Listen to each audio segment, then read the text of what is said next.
Now with getting stars in here and visiting our city, this makes it even nicer. So how many movies have you done now?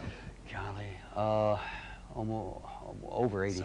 Over 80? Over 80 movies, wow. yeah. Oh, 80 movies that I've starred in. I've done a lot more film appearances than that. But I like to stay as a working actor. I do, you know, if I'm lucky, 2 mainstream movies a year, and the parts maybe co-star or feature. But I love, I'm an actor, and I love to keep working. So I do a lot of independent movies. I do a lot of small budget movies.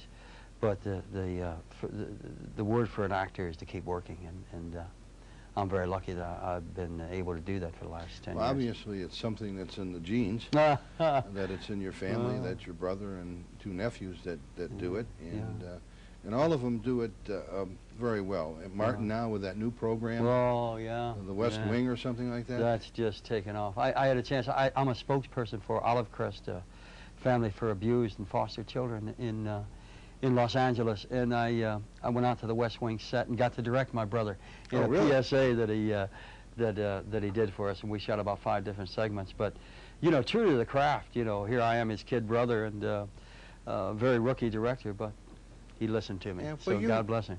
You look very much like him. Well, I'm better the resemblance looking, is there, and you're much younger than him. Is that right? Oh, 7 years. 7 years younger than him. Yeah. It's fun to have you here. It really is. It's a thrill to have you here at our City Hall and our complex as a star from Hollywood here. And Matt, we're so proud of you of what you've done. Oh, thank you. I hope that everybody gets an opportunity to see Dead Man's Bluff and to experience the movie. It is not going to be a movie that you're going to take the kids to. Right. It's an adult movie, but adult in the fact that it is an R-rated probably. Yes, it will be R-rated, and that's, I mean, the important thing to me is the realism. Okay, I mean, there's so many films out there. You know, the hero will take a machine gun, blow away 50 people, and he's okay with that.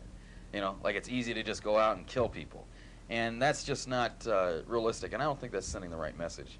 No. When you come like across like that. We had, when we showed the trailer, it was really funny. I got a call from a lady, and she says, this is the cable channel for the city, right? And I said, yes. And she says, well, why do you have people shooting each other? Oh, wow. I said, well, it's a movie about this, and it was filmed here in our town, and we want everybody to know what it is, and we want people to be excited about it. So we continued to do it, and we made a little change in it so that maybe it was a little bit on the rough side for a G-type group, but the movie is going to be an action thriller.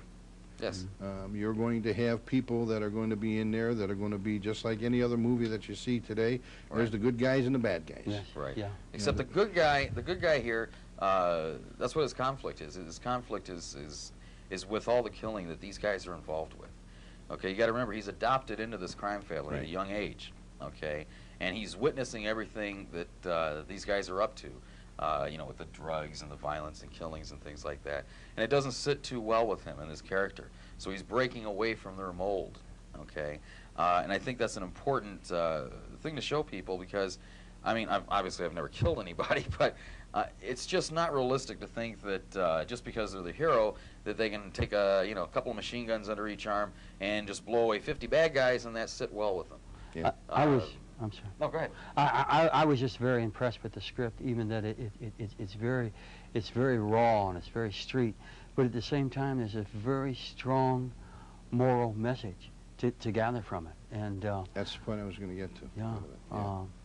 But it's interesting that my actor friends in Hollywood, they said, especially Bill Smith, after he read it and came here and shot the trailer.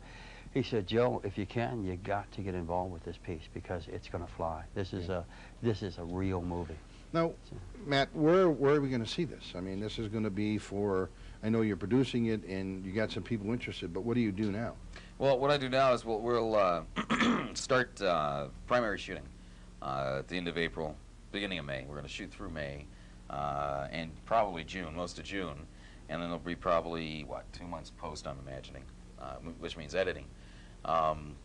Afterwards, depending on, I have New Line, TriStar, HBO, and who am I leaving out? Universal. Universal interested in picking it up, and depending on really who gives me the best deals who I'll go with for distribution. I understand that Matt earlier was offered a lump sum of money from Universal just for the rights to the script. And Matt turned them down because he wanted control of the script and because he wanted to do the film in Cleveland. He wanted to do it his way. Yes. Yeah. And do it here in this location. Right.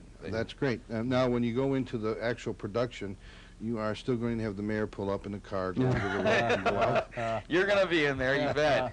You got a really good look. I'm serious. Yeah. I'm not kidding. Yeah, who is it you said I look like? Pulse Ravino. Only better looking. Oh, okay. Yeah, only better looking. And younger.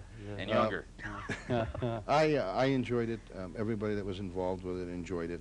We made copies of the trailer and gave it to all the different policemen that were involved in it, and they were very, very thrilled Great. with that, and we thank you for that. And I'd like to say thank you to both of you for being here with us, and to everybody who's out there from the city of Eastlake. When this movie comes out, it's going to be filmed here in our community. It's going to be a story a make-believe story that doesn't happen in our community, but it is in Eastlake, and one of the things that we liked about it is it does feature our community. And at the end of the movie, you'll see how they always say, well, thank you to the New York City There you go. for their cooperation in this one. This one will have the city of Eastlake, Ohio in there. It'll be thank you to Dan DiLiberto Well, and the city of Eastlake. well, I would rather have it say the city of Eastlake. That's the most important thing, and we get that across. I thank you for being here with us. Thank you. One other thing I would Sure. like to add, we are going to need plenty of extras. Okay, so what I would suggest is that everyone go to the website, Right? which is www.geocities.com/deadmansbluff. And they can visit the website. They'll go to where it says email us and put in there that they're interested in being an extra in the film. And then when we shoot, we'll notify them via email of where and when to be. If you remember correctly, and I'll take this and then we'll say goodbye, but Sure. when we went down to film at Galena Beach, there were like 2 people, and in a half hour, there were 30 people. Yeah. The word got out on the street that we were filming over there, and everybody came over. And it's you know, I think the great thing for the people who live in the area to actually be a part of it, and whether they're in their 40s or their 20s, somewhere down the line they're going to say to their grandkids that, look at this, we were in this movie. And it's sure. a great Well, that's why I'm letting everybody know about it. Good. See? I have my father-in-law, World War II veteran. This certain movie comes on, and every time he says, there I am, I'm in the dance scene, I'm right there. So, you know, it's a great memory to have. Sure is, Yeah. sure is. Again, thanks, guys. Thank you. Glad to Thank have you. God bless you. I hope everything works out, and, you know, if we can be of any help to you in the future, we'll be there for you. Thanks. Thank you. Thank you, Mr. Mayor. Thanks for joining us, and we'll see you next time, but with Linda Gandy. Take care. Have a question you'd like the mayor to address on his program? Write to the Mayor's Corner, 35150 Lakeshore Boulevard, Eastlake, Ohio, 44095, or drop it off in the Recreation Department at City Hall.